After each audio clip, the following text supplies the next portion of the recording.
অভিযান, চাকরি ফেরতের দাবিতেই পথে যোগ্যরা, পরীক্ষা না দিয়ে চাকরি ফেরতের দাবি। চাকরিহারা শিক্ষকদের নবান্ন অভিযান, অভিযান ঘিরে নিরাপত্তার কড়াকড়ি, আন্দোলনকারীদের রুখতেই তৈরি ব্যারিকেড। হাওড়ার বিভিন্ন জায়গায় ব্যারিকেড পুলিশের। চাকরিহারাদের নবান্ন অভিযান, ইতিমধ্যে সেই মিছিল শুরু হয়েছে। দেবাশিস রয়েছে আমার সঙ্গে সরাসরি। দেবাশিস, কি পরিস্থিতি এই মুহূর্তে সেখানে? দেখো, এই মুহূর্তে অর্থাৎ কিছুক্ষণ আগেই যে হাওড়ার ওল্ড ডিআরএম বিল্ডিং অর্থাৎ হাওড়া স্টেশনের মেট্রো যে চ্যানেল রয়েছে, সেই মেট্রো চ্যানেল থেকে ইতিমধ্যেই যোগ্য চাকরিহারা যারা রয়েছেন, শিক্ষক শিক্ষিকা, তাদের মিছিল ইতিমধ্যেই শুরু হয়ে গেছে। সেই মিছিলের সামনের একটি অংশ এবং পিছনের একটি অংশ, সেই মিছিলকে নিয়ে যাওয়া হবে একেবারে হাওড়া ময়দান, হাওড়া পুরসভার সামনে বঙ্কিম ব্রিজের নিচে। এই যে হাওড়া স্টেশন অর্থাৎ নিউ কমপ্লেক্সের যে ক্যাম্প রোড, সেই ক্যাম্প রোড দিয়ে মিছিল যাবে বঙ্কিম সেতু, এবং সেই বঙ্কিম সেতু থেকে ফের হাওড়া ময়দান মেট্রো চ্যানেল, সেই মেট্রো চ্যানেল থেকে এমজি রোড হয়ে হাওড়া পুরসভার সামনে সেখানে ব্যারিকেড রয়েছে।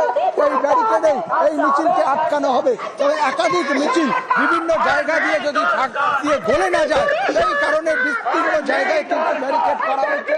একদিকে হাওড়া সিটি পুলিশ যেরকম রয়েছে এবং হাওড়া স্টেশন চত্বরে হাওড়া রেল পুলিশের নিরাপত্তা ব্যবস্থা কঠোর করা হয়েছে। আমরা দেখতে পাচ্ছি একাধিক চাকরি প্রার্থী, তাদের একটাই দাবি, আর পরীক্ষা নয়, তাদেরকে পুনর্বহাল দিতে হবে, তাদের যে ওএমআর আছে সেগুলিকে প্রকাশ করতে হবে, এবং তারা দাবি করেছে আজকে এই মিছিল যেখানে আটকানো হবে সেখানে তারা শান্তিপূর্ণ আন্দোলন করবে, এবং মুখ্যমন্ত্রী বা মুখ্য সচিব তাদের সঙ্গে একটি প্রতিনিধি দল যাবে কথা বলতে। যতক্ষণ না মুখ্যমন্ত্রী বা মুখ্য সচিবের তার থেকে তারা কোনো আশ্বাস পাচ্ছেন বা চাকরি পুনর্বহাল হচ্ছে, ততক্ষণ এই আন্দোলন চলবে, লাগাতার আন্দোলন চলবে হাওড়া ময়দান চত্বরে, সেরকমটাই হুঁশিয়ারি দিচ্ছে। তবে এখনো পর্যন্ত যে মিছিল, সেই মিছিল কিন্তু শান্তিপূর্ণ রয়েছে। একাধিক পুলিশ কর্মী অর্থাৎ দেবাশিস, আর কোনো পরীক্ষা দিতে নারাজ তারা, তবে তাদের চাকরি ফেরত দিতে হবে এই দাবি তোলেই পথে আজ চাকরিহারারা। নবান্ন অভিযান, ইতিমধ্যে যে ছবি আপনাদের দেখাচ্ছি, চাকরি ফেরতের দাবিতেই পথে যোগ্যরা, পরীক্ষা না দিয়ে চাকরি ফেরতের দাবি। চাকরিহারা শিক্ষকদের এই নবান্ন অভিযান, এই অভিযান ঘিরে নিরাপত্তার কড়াকড়ি। পুলিশ যেখানে খুশি যখন খুশি তখন কাউকে না ডেকেছে, কোথাও না কোথাও তাদের সাথে একটা দুর্ব্যবহার করেছে, কখনো শিক্ষার পিঠে মেরুদণ্ডে লাথি মেরেছেন। বিকাশ ভবনের ঘটনা আপনারা জানেন, যথেচ্ছভাবে তারা লাঠিচার্জ করেছেন, এবং প্রত্যেকটা যোগ্য শিক্ষক শিক্ষিকাদের প্রতি যে দুর্ব্যবহারটা করেছেন, আমার মনে হয়েছে যে আমরা কি তাহলে প্রকৃতই আসামি। আমাদের দাবি মূলত আমরা যারা যোগ্য শিক্ষক শিক্ষিকা রয়েছি তাদের প্রত্যেকের যোগ্যতাটা ফিরিয়ে দেন।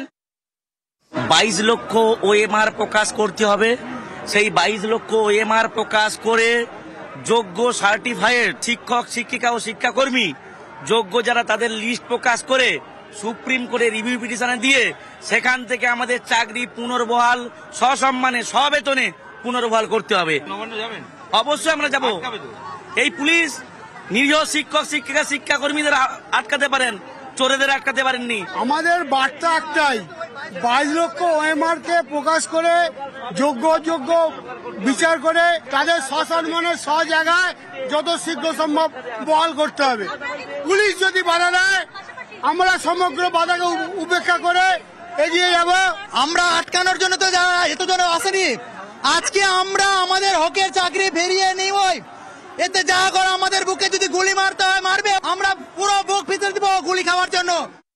আমরা নবান্ন অভিযান করতে কেন বাধ্য হচ্ছি? কারণ দিনের পর দিন আমরা যে দাবিগুলো রেখেছি সেগুলো কোনোদিন পূরণ করা হয়নি। আমরা চাইবো যোগ্যদের এবং মেধার ভিত্তিতে চাকরি যারা পেয়েছে তাদের পুনর্বহালের ব্যবস্থা এই রাজ্য সরকার করুক। পুলিশ তো আগে আটকানোর ব্যবস্থা রয়েছে, পুলিশের ব্যবস্থা নেবে, আমরা আমাদের মতো ব্যবস্থা গ্রহণ করব। আমরা চাইবো মুখ্যমন্ত্রী এবং চিফ সেক্রেটারির সঙ্গে দেখা করে আমাদের দাবিগুলো তুলে ধরতে, এবং তার ভিত্তিতেই যাতে পুনর্বহাল করা যায়। এক এবং অনন্য দাবি যে চাকরি বহাল করতে হবে, রাজ্য সরকারকেই করতে হবে। আমাদের এই যন্ত্রণার মুক্তির দিনে পরিণত করতে চাইছে আজকের দিনকে। দেখা আমরা করতেই চাই এবং করবই। পুলিশ তো আটকাক পুলিশ। আমরা তখন খরস্রোতা নদীর মতো হয়ে আছি, যেখানে আঘাতপ্রাপ্ত হবো সেখান থেকে নতুন রাস্তা আমরা তৈরি করবো। দাবি একটাই, রিভিউ থেকে আমাদের যে কোনো মূল্যে যে কোনো ভাবে আমাদের চাকরি ফিরিয়ে দিতে হবে। চাকরিহারা শিক্ষকদের নবান্ন অভিযান, কড়া নিরাপত্তার ঘেরাটোপে নবান্ন। নিরাপত্তা যথেষ্ট জোরদার করা হয়েছে নবান্ন চত্বরে, কড়া নিরাপত্তায় নবান্ন চত্বর।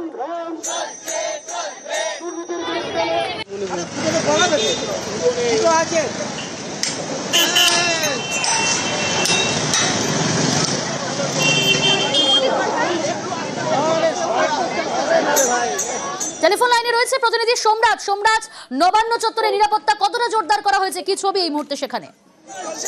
দেখো, যোগ্য চাকরিহারা শিক্ষকদের নবান্ন অভিযানকে কেন্দ্র করে আজ সকাল থেকেই নবান্ন এবং তার সংলগ্ন এলাকায় নিরাপত্তার কড়াকড়ি রাখা হয়েছে। নবান্ন সংলগ্ন এলাকায় যারা আসছেন তাদের পরিচয়পত্র চেক করা হচ্ছে, এমনকি গাড়ি যাতায়াত নিয়ন্ত্রণ করা হচ্ছে। এই মুহূর্তে নবান্নের যে বিভিন্ন আসার যে জায়গাগুলি, অর্থাৎ বিভিন্ন যে এন্ট্রি এবং এক্সিট পয়েন্ট এবং তার সঙ্গে নবান্নের যে বিভিন্ন রাস্তাগুলি রয়েছে নবান্ন সংলগ্ন এলাকায়, প্রত্যেকটি রাস্তাতেই পুলিশ মোতায়েন করে রাখা হয়েছে, ব্যারিকেড করে রাখা হয়েছে এবং প্রতি মুহূর্তে পুলিশের তরফে নজরদারি চলছে।